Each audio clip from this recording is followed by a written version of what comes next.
নমস্কাৰ শিক্ষা বিভাগৰ এটা গুৰুত্বপূৰ্ণ খবৰ লৈ আপোনালোকৰ মাজলৈ আকৌ এবাৰ উপস্থিত হৈছোহি। আজিৰ গুৰুত্বপূৰ্ণ খবৰটো হৈছে চৰকাৰী বিদ্যালয়ৰ শোচনীয় ফলাফলৰ বাবে কেৱল শিক্ষকক জগৰীয়া কৰি শিক্ষকসকলক সমালোচনাৰ লক্ষ্য কৰি লোৱা শিক্ষামন্ত্ৰী ডক্টৰ ৰণোজ পেগু তথা শিক্ষা বিভাগৰ কৰ্মকাণ্ডত তীব্ৰ প্ৰতিক্ৰিয়া প্ৰকাশ কৰিছে সদৌ অসম সন্মিলিত শিক্ষক মঞ্চই। মঞ্চৰ মুখ্য সভাপতি ৰঞ্জিত বৰঠাকুৰৰ সভাপতিত্বত কালি গুৱাহাটীৰ তৰুণ নগৰীস্থিত অসম হাইস্কুল শিক্ষক সংস্থাৰ কাৰ্যালয়ত অনুষ্ঠিত হয় কাৰ্যনিৰ্বাহক সভা। উক্ত সভাত শেহতীয়া পৰিস্থিতিৰ বিষয়ে বিস্তৃতভাৱে আলোচনা কৰা হয়। কাৰ্যনিৰ্বাহক সভাৰ বিষয়ে প্ৰকাশ কৰি এটা বিবৃতিযোগে আজি ৰঞ্জিত বৰঠাকুৰ, আনিছুৰ ৰহমান বহুমুখী সন্মিলিত শিক্ষক মঞ্চৰ বিষয়ববীয়াসকলে কয় যে ৰাজ্যৰ শিক্ষামন্ত্ৰীগৰাকীয়ে শিক্ষা বিভাগৰ সংস্কাৰ সাধনৰ নামত একাংশ শিক্ষকৰ গালৈ দোষ ঠেলি সমালোচনা কৰি আহিছে। শিক্ষকসকলক সমালোচনা কৰিবলৈ গৈ শিক্ষামন্ত্ৰীগৰাকীয়ে নিষ্ঠাবান শিক্ষকসকলৰ ভাল কামক এক প্ৰকাৰ নৎসাত কৰিছে। তেওঁলোকে কয় যে প্ৰাথমিক আৰু মাধ্যমিক স্তৰৰ ৰাজ্যৰ শিক্ষকসকলে মাধ্যাংশ ভোজন প্ৰক্ৰিয়াৰ লগতে অনাশৈক্ষিক কাৰ্যত জড়িত হ'বলগীয়া হৈছে। অনাশৈক্ষিক কাৰ্যত শিক্ষকসকলক চৰকাৰে নিয়োজিত কৰিছে। শিক্ষামন্ত্ৰীয়ে কয় যে যিহেতু চৰকাৰে দৰমহা দিয়ে, গতিকে শিক্ষকসকলক যিকোনো চৰকাৰী কৰ্মত নিয়োজিত কৰিব পাৰি আৰু শিক্ষকসকলে সেয়াই কৰিব লাগিব। এয়াই যদি সত্য হয় তেন্তে ৰাজ্যৰ শিক্ষা ব্যৱস্থা অধঃপতনে যোৱাৰ ক্ষেত্ৰত চৰকাৰেহে অৰিহণা যোগাই আহিছে। ইয়াত শিক্ষকসকলৰ দোষ কি? তদুপৰি শিক্ষকসকল নিৰ্বাচন কেন্দ্ৰিক কামত ব্যৱহাৰ কৰা হয়। ইয়াৰ পৰিণতিতে মেট্ৰিক আৰু উচ্চতৰ মাধ্যমিক পৰীক্ষা সেৱা তথা শিক্ষা সংসদে একাডেমিক কেলেণ্ডাৰ মতে অনুষ্ঠিত কৰিব নোৱাৰে।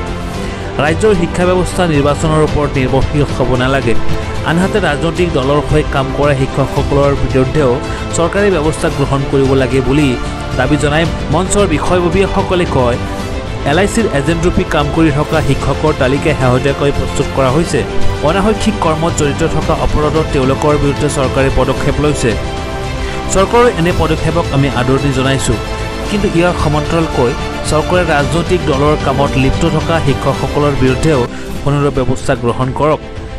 তদুপৰি অকল শিক্ষক বুলিয়েই নহয়, চৰকাৰৰ বিভিন্ন বিভাগত কৰ্মৰত বহু কৰ্মচাৰীয়ে LICৰ এজেণ্টৰূপে কাম কৰি আহিছে।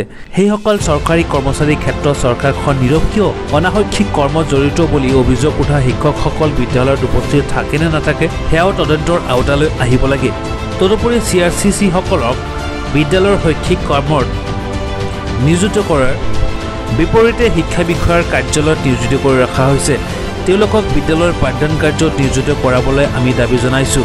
আনহাতে নতুন ৰূপৰ ডিজিটেল মাধ্যমত এপছ ব্যৱহাৰ কৰি শিক্ষকৰ উপস্থিতি সংগ্ৰহ কৰা সন্দৰ্ভত শিক্ষক সমাজৰ স্থিতি ইতিপূৰ্বে স্পষ্ট কৰা হৈছে। শিক্ষকসকলৰ ব্যক্তিগত মোবাইল ফোন ব্যৱহাৰ কৰা আৰু ব্যক্তিৰ স্বাধীনতা তথা গোপনীয়তা ভংগ কৰা নীতিয়ে ডিজিটেল এপ ব্যৱহাৰ কৰিবলৈ শিক্ষকসকলক বাধ্য কৰালে শিক্ষক সমাজে সকলো ধৰণৰ ব্যৱস্থা গ্ৰহণ কৰিবলৈ বাধ্য হ'ব। তেওঁলোকে পুনৰ কয়, গ্ৰীষ্মকালীন বন্ধত শৈক্ষিক শিবিৰ অনুষ্ঠিত কৰাৰ সন্দৰ্ভত জিলা শিক্ষা বিষয়াসকলে দিয়া নিৰ্দেশনাৰ জৰিয়তে চৰকাৰে দিয়া গ্ৰীষ্মকালীন বন্ধৰ নিৰ্দেশনাক উপলংঘা কৰা হৈছে। এনে নিৰ্দেশনা মানি ছাত্ৰ ছাত্ৰীসকল উপকৃত হোৱা নাই।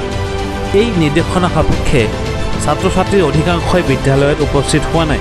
ফলত নিৰ্দেশনা অসাৰ প্ৰতিপন্ন হৈছে আৰু বিদ্যালয়ত ই এক ফটো তোলা প্ৰতিযোগিতালৈহে ৰূপান্তৰ হৈছে।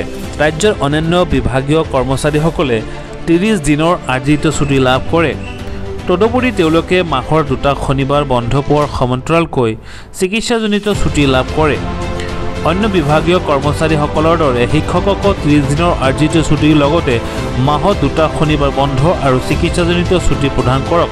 তাৰ বিপৰীতে শিক্ষকসকলৰ বাবে গ্ৰীষ্মকালীন বন্ধ সম্পূৰ্ণৰূপে নোহোৱা কৰক।